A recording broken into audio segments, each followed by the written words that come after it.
नमस्कार मित्रांनो, सर्वांचे संतोष काळोखे या यूट्यूब चॅनलमध्ये सहर्ष असे स्वागत आहे. तर आजच्या व्हिडिओमध्ये आपण माहिती जाणून घेणार आहोत. स्कॉपची माहिती कशा पद्धतीने भरायची, त्यासाठी कुठल्या कुठल्या प्रकारचे डॉक्युमेंट्स आपल्याजवळ असले पाहिजेत, याची सविस्तर माहिती सांगणार आहे. प्रत्येक उपक्रमासाठी दोन फोटो अपलोड करायचे आहेत, एक व्हिडिओ अपलोड करायचा आहे आणि एक अहवाल अपलोड करायचा आहे. व्हिडिओ हा 30 ते 60 सेकंदाचा असला पाहिजे आणि दोन छायाचित्राची जी साईज आहे ती 2 MBच्या आतमध्ये असली पाहिजे.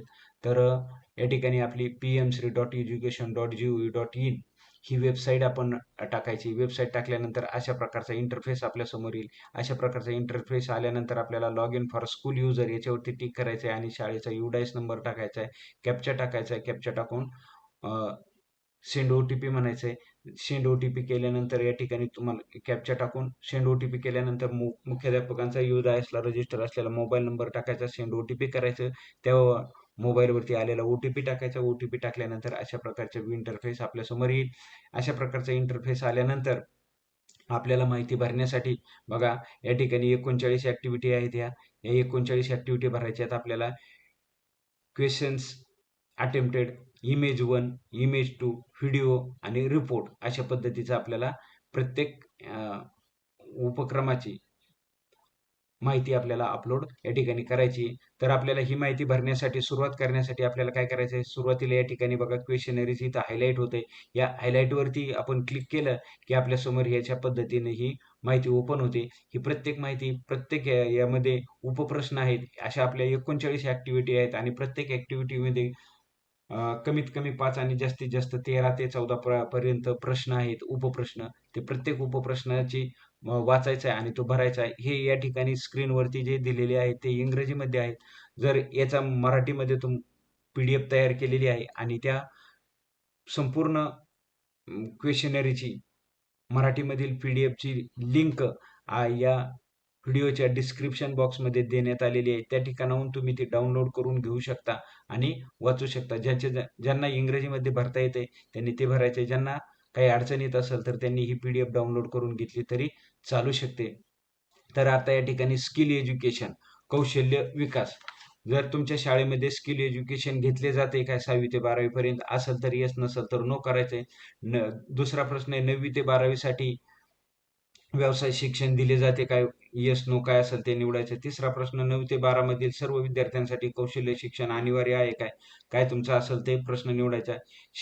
चौथा प्रश्न आहे शाळेत सध्या दिली जाणारी कौशल्य शिक्षण क्षेत्र निवडा. मग या ठिकाणी खूप सारे क्षेत्र आहेत, त्यापैकी तुम्ही जेवढे काही शिकवतात ते या ठिकाणी तुम्हाला निवडण्यास चान्स आहे. त्याच्यानंतर पाचवा प्रश्न आहे 5 ते 11 हे प्रश्न 6वी, 7वी, 8वी, 9वी, 10वी, 11वी, 12वी मधील किती विद्यार्थी कौशल्य शिक्षणात नोंदणीकृत आहेत याची संख्यात्मक माहिती टाकायची आपल्याला. त्याच्यानंतर 12वा प्रश्न आहे कौशल्याधारित कार्यशाळा घेणाऱ्या बाह्य तज्ञ कलाकार प्रशिक्षकांची संख्या टाकायची. आणि 13वा प्रश्न आहे तुमच्या घेतलेल्या विविध प्रत्यक्ष कौशल्य प्रशिक्षण उपक्रमाचे थोडक्यात वर्णन या ठिकाणी टाकायचंय. आणि या ठिकाणी पहा तुम्हाला अपलोड फाईल एक PNG, JPG, JPEG, maximum size 2 MB, 2 MBच्या आतमधील फोटो या ठिकाणी तुम्हाला अपलोड करायचा आहे. या ठिकाणी दुसरा एक म्हणजे एका उपक्रमाचे 2 फोटो अपलोड करायचे. अपलोड व्हिडिओ करायचा आहे. व्हिडिओची साईज, व्हिडिओ हा 10 MBच्या आतमध्ये असला पाहिजेत आणि टायमिंग 30 ते 60 सेकंद म्हणजे साधारण 1 मिनिटाच्या आतमधला व्हिडिओ आपल्याला असला पाहिजे. आणि अपलोड रिपोर्ट, मग याचा रिपोर्ट, हा उपक्रम तुम्ही शाळेमध्ये कशा पद्धतीने राबवला, त्याचा काय फायदा झाला याची माहिती आपल्याला या ठिकाणी भरायची आणि सबमिट बटनावरती क्लिक करायचे. याच पद्धतीने आपल्याला ही पहिली ऍक्टिव्हिटी आहे. त्याच्यानंतर ही दुसरी ऍक्टिव्हिटी आहे तुम्हाला डिजिटल ई लर्निंग. मग शाळेमध्ये पहिला प्रश्न त्याच्यात शाळेमध्ये कार्यरत स्मार्ट वर्गखोल्या व ICT प्रयोगशाळा पुरेशा आहेत का, होय नाही करायचे.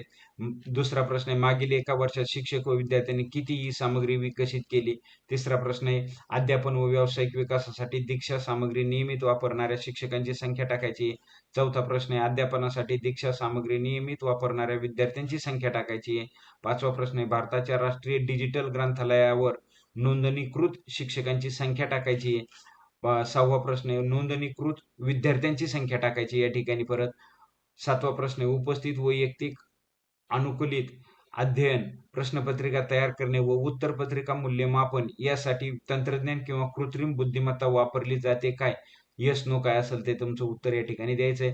परत या ठिकाणी तुम्हाला फाईल्स अपलोड करायच्यात. 2 फोटो, 1 व्हिडिओ आणि रिपोर्ट आणि सबमिट बटनावरती क्लिक करायचे. अशा पद्धतीने संपूर्ण तुम्हाला माहिती भरायची. या संपूर्ण प्रत्येक असे हे आपल्या 39 ऍक्टिव्हिटीची माहिती तुम्ही या पद्धतीने भरू शकता आणि आपली स्कॉपची माहिती पूर्ण तरच आपली स्कॉपची माहिती पूर्ण होणार आहे. तोपर्यंत आपली स्कॉपची माहिती पूर्ण होणार नाही. त्यासाठी प्रत्येकाजवळ ही PDF मी शेअर करत आहे. सर्वांनी तिचा उपयोग करा. व्हिडिओ आवडल्यास लाईक, शेअर, सबस्क्राईब करायला विसरू नका आणि काही सूचना असतील तर कमेंटमध्ये आम्हाला जरूर कळवा. आपल्या सूचना पुढील कार्यासाठी आम्हाला प्रेरणादायी ठरतात. धन्यवाद.